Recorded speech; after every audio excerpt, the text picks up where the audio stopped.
Assalamualaikum warahmatullahi wabarakatuh. Kembali lagi kawan di Legenda Catur Dunia. Setelah menjadi juara The American Cup 2025 di sesi Classical dan sesi Blitznya, Hikaru Nakamura kembali bermain online di Title Tuesday di sesi awal tadi malam. Hikaru Nakamura hanya bermain 10 babak saja kawan. Dia tidak bermain pada babak ketiga dan memetik 9,5 poin bersama dua pemain yang lain. Kalau saja bermain penuh, Hikaru Nakamura bisa jadi memenangkan sesi awal tadi malam. Begitu juga dengan Magnus Carlsen bermain di sesi awal kawan. Tapi Magnus Carlsen tidak seberuntung Hikaru Nakamura. Magnus sempat 2 kali kalah kawan. Kalah oleh Javokir Sindarov pada babak ke-7 dan dikalahkan oleh Hikaru Nakamura pada babak 11. Sempat bermain remis melawan Lee Tuan Min kawan, dan mendapatkan 8,5 poin dari 11 game yang dia mainkan. Sedangkan di sesi kedua, Magnus finish di posisi ke-9. Nah, game yang akan kita otak-atik ini pertarungan pecatur terhebat sepanjang masa. Magnus Carlsen menghadapi pecatur nomor 2 saat ini, Hikaru Nakamura. Langsung ke papan analisisnya kawan. Tentu battle antara GOAT dan pecatur nomor 2 dunia ini, atau streamer dengan jumlah subscriber yang sangat banyak. Hikaru Nakamura saat ini tentu banyak dinantikan oleh penikmat pecinta catur dunia. Apalagi pembukaan yang dipilih oleh Magnus Carlsen ini sepertinya hanya untuk senang-senang saja kawan. Tidak serius kedua pemain. Ya, pion F3, pion F6 kawan. Pecatur terhebat sepanjang sejarah Magnus Carlsen. Apapun yang dia pilih tentu tak ada masalah buat dia. Pemain terhebat mah bebas ya. Pion E4 lanjut Magnus, dan Nakamura kembali mengcopy langkah-langkah Magnus dengan pion E5. Untuk mencegah pergerakan pion D4-nya, Magnus bermain dengan pion F4, bentuk permainan King's Gambit. Nakamura mengkonternya di petak pusat langsung dengan pion D5. Pion E pukul pion D5. Menteri langsung keluar, memberikan kesempatan kuda Magnus juga langsung keluar. Menteri mundur ke E6. Baru sekarang pion F pukul pion E5. Pion F ambil balik pion E5. Nakamura rusak struktur pionnya kawan. Ada pion terpisah di lajur pusat. Tapi kalau kita lihat ya, jalur-jalur pengembangan gajah ini sudah sangat terbuka kawan. Kuda F6 siap menyusul, kuda C6, dan mungkin nanti akan lebih cepat rokade hitam walaupun struktur pionnya rusak. Kuda F3 lanjut Magnus. Ada kuda F6. Gajah B5 skak. Gajah D7 kuat. Kuda C6 juga kuat kawan. Pion C6 dipilih oleh Nakamura. Gajah A4. Pion E4 serang kuda. Kuda bisa lompat ke petak G5 untuk pressure pion E4. Magnus dengan gajah B3 terlebih dahulu usir menteri. Menteri F5. Menteri E2 lanjut Magnus. Pin pion supaya tidak caplok kuda. Ada gajah E7 blokade pin. Nah, di sini kuda lompat ke H4 serang menteri. Menteri G4 menantang pertukaran. Caplok. Cop kembali. Dan pion G3. Pertahankan posisi kuda. Ya, mungkin kalian suka sikat kuda ini untuk merusak struktur pion lawan seperti ini. Tapi kalian menyerahkan gajah kalian kawan. Memberikan kesempatan putih bermain dengan gajah-gajah. Dalam permainan yang terbilang terbuka seperti ini ya, rasanya kurang bagus jika kehilangan gajah saat ini. Nakamura bermain dengan pion E3 ataupun kuda ke F6, pertahankan pion jauh lebih kuat. Nakamura menyerahkan pionnya.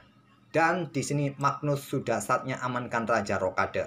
Kalaupun jual beli pion, gajah akan cepat keluar. Mungkin ada benteng F8, ya jual beli benteng saja kawan. Oke, kembali lagi ke permain Magnus lagi. Di sini kawan, pion D3 pilihan Magnus, buka jalan bagi gajah. Ada benteng F8, langkah excellent, langkah kuat dari Nakamura, tak perlu rokade. Berikan dukungan bagi kuda kawan atau siap menusuk ke baris kedua. Ada pion H3, kuda F2, benteng H2, dan pion ini bisa saja diambil, terutama dengan kuda. Tapi memilih gajah D6, langkah kuat lainnya dari Nakamura mengincar pion G3. Kuda E2 pertahankan. Baru sekarang gajah ambil pion H3. Gajah ambil pion E3. Lanjut Magnus. Dan persiapan rokade panjang kawan. Kuda G4. Serahkan gajah di sini. mengancam gajah yang di sini. Terjadi jual beli, benteng ambil gajah 3, kuda ambil gajah E3 dan siap menusuk baris pertama kawan. Di sini raja D2 lanjut Magnus. Ya, langkah normalnya benteng turun ya. Cuma masalahnya di sini tertekan kawan. Mungkin ada kuda nanti berkembang. Oke, Magnus memilih angkat raja. Kuda F1 skak. Mundur lagi ke petak E1. Dan pion G5 saling ancam perwira, merupakan langkah bagus kawan. Toh juga kuda ini masih cukup kuat keberadaannya dengan dukungan benteng. Nakamura ingin mengulangi langkahnya kawan, menawarkan remis jika pergerakan raja ke petak D2. Magnus dengan benteng H1 pertahankan diri petak F1-nya. Kuda D7 dikeluarkan Nakamura, kemudian raja D2 bentengnya juga dipersiapkan keluar kawan. Nah, kemudian ada kuda G4. Di sini kuda D4 lanjut Magnus Carlsen. Magnus Carlsen bisa saja kawan segera keluarkan benteng ya. Nggak tahu kenapa Magnus kok bermain dengan kuda ini kok. Ya, tentu Grandmaster macam Magnus ini nggak bisa dikomentari. Kita hanya berangan-angan saja ya, bertanda-tanda tanya saja. Kenapa melangkah seperti itu? Kenapa nggak keluarkan benteng ini saja? Atau dengan gajah mungkin menusuk dua kuda ini ya. Oke, Magnus melangkah kuda kawan. Harapannya Nakamura kalau rokade panjang mungkin. Tapi ya masih punya tempo ya, benteng meluncur di sini. Masih punya tempo skak. Nggak bisa kena garbuan ya. Tapi Nakamura langsung menusuk dengan benteng F2 skak. Nah, blokade dengan kuda E2 langkah terbaik. Magnus raja C1. Membuat bentengnya nggak bisa keluar kawan. Nakamura simple amankan raja, rokade panjang. Kuda H F5, serang gajah. Gajah E5, atau yang lebih kuat mundur sekalian ke petak F8. Oke, menyerang kuda kawan. Mungkin persiapan kuda ini juga beraksi buka jalan bagi benteng. Kuda E7 lanjut Magnus skak, raja B8 dan di sini posisi pion ini kawan dalam posisi kena tekan dua kuda. Nanti mendapatkan dua pion jika ambil pion ini sekarang. Tapi Magnus tidak melakukan itu kawan. Dia bermain dengan langkah kuda ini serang benteng. Ya, kalau caplok pion ini tentu mendapatkan dua pion, tambahan benteng kawan. Tapi masalah juga nggak bisa keluar benteng ini. Oke kawan, Magnus memilih dengan langkah kuda E6 serang benteng. Benteng E8 kena tusuk dua kuda ini. Ada pion D4 terlebih dahulu, usir gajah. Saling ancam gajah, caplok pion G3 lanjut Nakamura mendapatkan materi. Benteng ambil pion H7 lanjut Magnus untuk membebaskan petak G6 ya dari ancaman benteng ini kawan. Kalau sekarang benteng caplok kuda, kalau ada skak di sini, ya masih ada benteng F8 ya, turun ya. Serahkan diri. Memang seperti itu kawan, salah satu cara agar tidak kena skak emat ya. Nakamura dengan benteng F1 skak terlebih dahulu kawan, nggak ambil kuda, ingin mendapatkan benteng di petak A1. Benteng ambil pion G7, pertahankan kudanya, dan Nakamura dengan gajah E1 skak. Magnus dalam posisi yang sulit, baik di permainan materi ataupun kontrol waktu kawan, tertatih-tatih Magnus Carlsen di sini. Kuda G6. Kemudian di sini ada kuda F5, lanjut Magnus Carlsen, keluar dari tekan benteng kawan.